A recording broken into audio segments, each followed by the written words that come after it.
வணக்கம். இது தடம் நியூஸின் மதிய நேர செய்திகள். செய்தியாசிரியர் அரியராசா தினேஷ். வாசிப்பவர் ஞானதீபம் கிரிசாந்த்.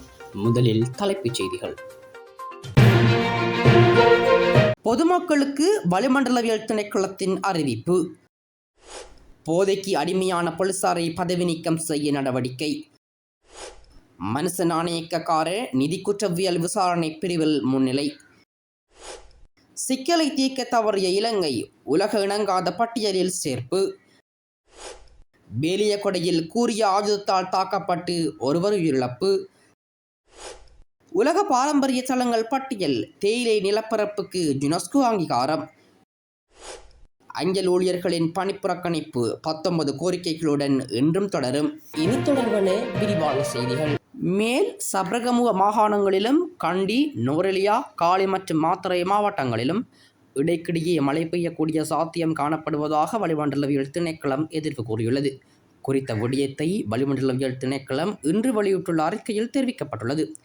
நாட்டின் ஏனைய பகுதிகளில் சீரான வானிலை நிலவும் என எதிர்பார்க்கப்படுவதாக அத்திணைக்களம் வெளியிட்டுள்ள அறிக்கையில் தெரிவிக்கப்பட்டுள்ளது. மத்திய மலைநாட்டின் மேற்கு சரிவு பகுதிகளில் அவ்வப்போது மணித்தியாலத்திற்கு 30 தொடக்கம் 40 கிலோமீட்டர் வரையான வேகத்தில் ஓரளவு பலத்த காற்று வீசக்கூடும். இதேவேளை நாட்டைச் சூழவுள்ள கடற்பரப்புகளில் காற்றானது தென்மேற்கு முதல் மேற்கு வரையான திசைகளில் இருந்து வீசக்கூடிய சாத்தியம் காணப்படுகிறது. சிலாபத்திலிருந்து புத்தளமூடாக மன்னார் வரையான கரையோரத்திற்கு அப்பாற்பட்ட கடற்பரப்புகளில் இருந்தும் பொத்துவிலிருந்து ஹம்பாந்தோட்டை வரையான கரையோரத்திற்கு அப்பாற்பட்ட கடற்பரப்புகளிலும் காற்றின் வேகமானது அவ்வப்போது மணித்தியாலத்திற்கு 50 முதல் 55 கிலோமீட்டர் வரை அதிகரிக்கக்கூடிய சாத்தியம் காணப்படுகிறது. போதைப்பொருள் மற்றும் மதுபான பாவனைக்கு அடிமையாகியுள்ள போலீசாரை பதவியிலிருந்து நீக்கம் செய்ய போலீஸ் மா அதிபர் பிரியந்த வீரசூரிய நடவடிக்கை மேற்கொண்டுள்ளார். அவ்வாறானவர்களை துரிதமாக இனம் கண்டு கொள்வதற்கான வேலை திட்டம் ஒன்று தற்போது முன்னெடுக்கப்பட்டுள்ளது. போதைப்பொருள் மற்றும் மதுபானத்திற்கு அடிமையானவர்களாக இனம் காணப்பட்டுள்ள போலீசாரை ஆரம்ப கட்டமாக போலீஸ் மருத்துவமனை மற்றும் தேசிய அபாயகர ஔடதங்கள் கட்டுப்பாட்டு சபையின் பரிசோதனைக்கு அனுப்பப்பட உள்ளனர். போதைப்பொருள் மற்றும் மதுபான பாவனைக்கு அடிமையாகியுள்ள போலீசாருக்கு எதிராக ஆரம்பத்தில் திணைக்களம் ரீதியான விசாரணைகள் மற்றும் ஒழுக்காற்று நடவடிக்கைகள் மேற்கொள்ளப்பட உள்ளது. அதன் பின்னர் அவ்வாறானவர்களை போலீஸ் சேவையிலிருந்து இடைநீக்கம் செய்ய தீர்மானிக்கப்பட்டுள்ளது. இதன் அடுத்த கட்டமாக ஒவ்வொரு போலீஸ் நிலையம் ரீதியாக அவ்வாறானவர்களை இனங்காண்பதற்கான பரிசோதனைகள் முன்னெடுக்கப்பட உள்ளது. முன்னாள் அமைச்சர் மனுஷ நாணயக்கார இன்று காலை நிதி குற்றவியல் விசாரணை பிரிவில் ஆஜராகியுள்ளார். பண மோசடி சட்டத்தின் கீழ் நடத்தப்பட்ட விசாரணை தொடர்பாக வாக்குமூலம் வழங்குவதற்காக இன்று காலை குற்றப்புலனாய்வுத்துறையில் முன்னிலையாகியுள்ளார். லஞ்சம், ஊழல் மற்றும் வீண்விரயத்திற்கு எதிரான குடிமக்கள் சக்தி அமைப்பின் தலைவரால் இந்த முறைப்பாடு அளிக்கப்பட்டுள்ளது. அத்துடன் அவர் அமைச்சராக இருந்த காலத்தில் சட்டவிரோதமாக சொத்து அல்லது சொத்துக்களை ஈட்டினாரா என்பது குறித்து விசாரணைகள் நடத்த கோரினார்.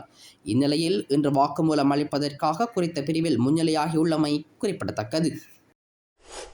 இலங்கையின் தேசிய ஊக்கமருந்து எதிர்ப்பு அமைப்பு அதன் சட்ட அமைப்பில் உள்ள சிக்கல்களை தீர்க்க தவறியதை அடுத்து உலக ஊக்கமருந்து எதிர்ப்பு நிறுவனம் இலங்கையை அதன் இணக்கமற்ற பட்டியலில் சேர்த்துள்ளது. இந்த நடவடிக்கை தற்போது உலக ஊக்கமருந்து எதிர்ப்பு குறியீட்டில் இணங்காத 4வது நாடாக இலங்கையை அடையாளப்படுத்தியுள்ளது. மொண்டீரலை தளமாக கொண்ட இந்த உலக அமைப்பு முன்னதாக கடந்த மார்ச் மாதத்தில் இலங்கையின் தேசிய ஊக்கமருந்து எதிர்ப்பு அமைப்பை கவனிப்பு பட்டியலில் சேர்த்ததாக தெரிவித்திருந்தது. இதன்படி ரஷ்யா மற்றும் இலங்கையை தவிர சர்வதேச பொஸ்பொலோட்டா கூட்டமைப்பு மற்றும் சர்வதேச உடற்பயிற்சி மற்றும் உடற்கட்டமைப்பு கூட்டமைப்பு ஆகியன உலக ஊக்கமருந்து எதிர்ப்பு அமைப்பின் இணங்காத பட்டியலில் சேர்க்கப்பட்டுள்ளன.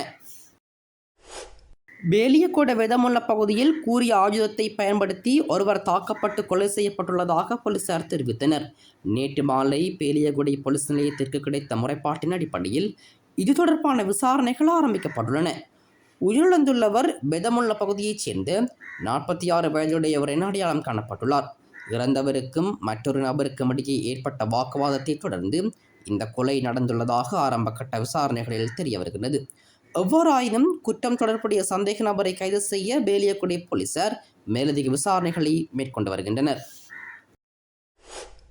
யுனெஸ்கோவின் உலக பாரம்பரிய தளங்களுக்கான தற்காலிக பட்டியலில் இலங்கையின் தேயிலை நிலப்பரப்பு இணைக்கப்பட்டுள்ளது.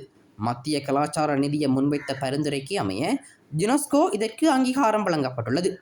இலங்கையில் ஏற்கனவே அனுராதபுரம், சிங்கராஜு மற்றும் மத்திய மலைநாட்டு பாரம்பரிய தலங்கள் உள்ளிட்ட 8 பாரம்பரிய தலங்கள் குறித்த பட்டியலில் இடம்பெற்றுள்ளன. இந்நிலையில் மலைநாட்டில் உள்ள தேயிலை தோட்டங்களை உலக பாரம்பரிய பட்டியலில் சேர்க்க முயற்சி சுற்றுலாத்துறைக்கு பெரும் நன்மை பயக்கும் என்று அமைச்சர் சுனில் செனவி தெரிவித்துள்ளார். அத்துடன் இலங்கையின் கலாச்சார பாரம்பரியத்தை உலகிற்கு வெளிப்படுத்துவது இதன் நோக்கம் எனவும் அவர் தெரிவித்துள்ளார்.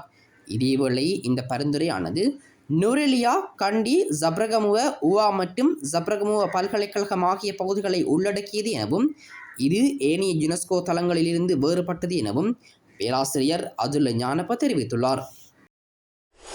அஞ்சல் ஊழியர்களால் முன்னெடுக்கப்பட்ட பணிப்புறக்கணிப்பு இன்றும் தொடரும் என்று அஞ்சல் தொழிற்சங்கங்கள் தெரிவித்துள்ளன.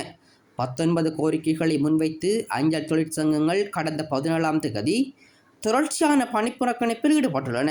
இதன் காரணமாக நாடு முழுவதும் உள்ள அனைத்து அஞ்சல் நிலையங்களின் பணிகளும் பாதிக்கப்பட்டுள்ளன. இந்த நிலையில் உடனடியாக அமைச்சருடன் ஒரு கலந்துரையாடலுக்கு ஏற்பாடு செய்ய வேண்டும் என்று அஞ்சல் மற்றும் தொலைத்தொடர்பு அதிகாரிகள் சங்கத்தின் தலைவர் EGC நுரோசன் தெரிவித்துள்ளார். அத்துடன் குறித்த கலந்துரையாடலுக்கு பின்னர் தொடர்ச்சியாக முன்னெடுக்கப்பட்டு வரும் பணிப்புறக்கணிப்பை முடிவுக்கு கொண்டு வர தாங்கள் தயாராக இருப்பதாகவும் அவர் தெரிவித்துள்ளார். இது போன்ற செய்திகளை தெரிந்து கொள்ள தடம் நியூஸ் சேனலை சப்ஸ்கிரைப் செய்து அருகில் உள்ள பெல் பட்டனை கிளிக் செய்யுங்கள். மேலும் இது போன்ற செய்திகளை உடனுக்குடன் தெரிந்து கொள்ள தடம் FM.com என்ற இணையதளத்தின் வாயிலாகவும் எங்களுடன் இணைந்து கொள்ளுங்கள்.